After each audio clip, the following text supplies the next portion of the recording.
Good morning. I was overwhelmed finding out Peggy Kellner and Martin Gerrish had worked together at the University of Arizona and were dear friends who would soon meet up with my Uncle Victor Charles in the near future at the Old Globe Theater in San Diego, California. Before I started writing this book, I had no idea that my mentor, Martin Gerrish, in the 1990s, had met and worked with Peggy Kellner in 1954. It caught me by surprise how fate works in our lives by crossing people's lengthy and wonderful paths. Victor Charles' future lifetime friend, Peggy Kellner, set a record with the UA Drama Awards on May 18, 1954. Not only one, but she won 3 drama awards that year at the University of Arizona. Later in the year, Peggy Kellner's name was in a newspaper on November 7, 1954, announcing she was the assistant director in the production of Arthur Miller's fantastic Death of a Salesman. And the leading actor in the character of Willy Loman was my future mentor, Martin Gerrish. His acting credits were superb, especially when he played at the leading role of Father Kino in the dramatic production of The Bell and the Plow. I was overwhelmed finding out that Peggy Kellner and Martin Gerrish had worked together at the University of Arizona and were dear friends who would soon meet up with my Uncle Victor Charles in the near future at the Old Globe Theater in San Diego, California.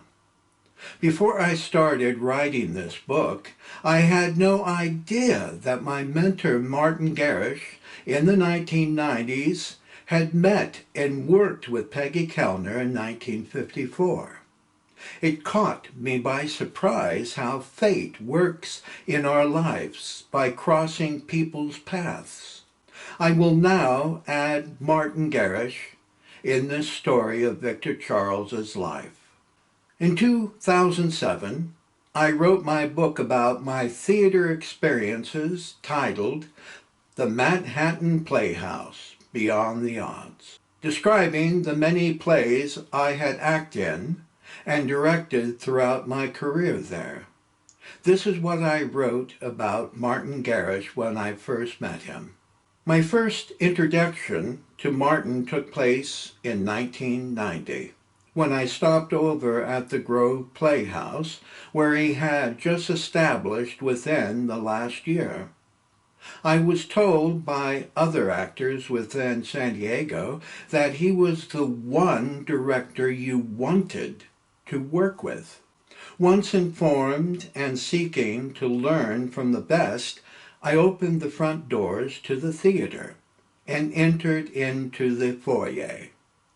Immediately, my attention was drawn to my left, and there, standing in front of the Gertrude Stein set, was open-jaw actress Pat Melke and Martin Gerrish. He was tall, sophisticated, and a seasoned veteran of the stage, and he was glaring at me, and his facial expression said it all, as if saying, "What the hell do you want? Can't you see we're rehearsing?" I promptly spoke my intentions about wanting to work at his theater, and he then gruffly hurried me on my way, saying, "Come another day when we're not rehearsing." I vividly recall feeling slightly humiliated by his response, but I also felt invigorated in knowing I had just met a true man of the theater who didn't mince words at all. I soon returned thereafter and I'm glad that I did. My association with Martin Gerrish soon became an experience of my lifetime.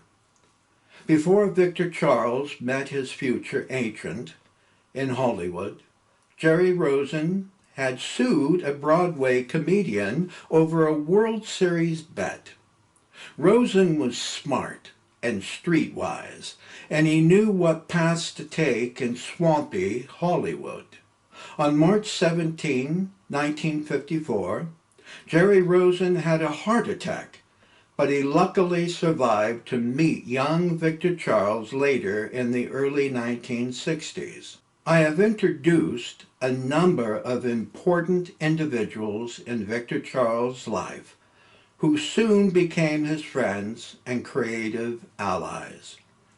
He would soon meet his mentor, Greg No, at the Oak Globe Theater, and he already met his mentor, Father John R. Ahern, at St. Augustine High School. He would soon be meeting costume designer Peggy Kellner and actor Jonathan McMurtry. We're now entering the year of 1955, and the three infamous names Jack Dragna, Frank Bonserio, and Tony Mirabile would change my step-grandfather Victor Francis's life and have him going down a darkened path while Victor Charles was soon to become a Hollywood star.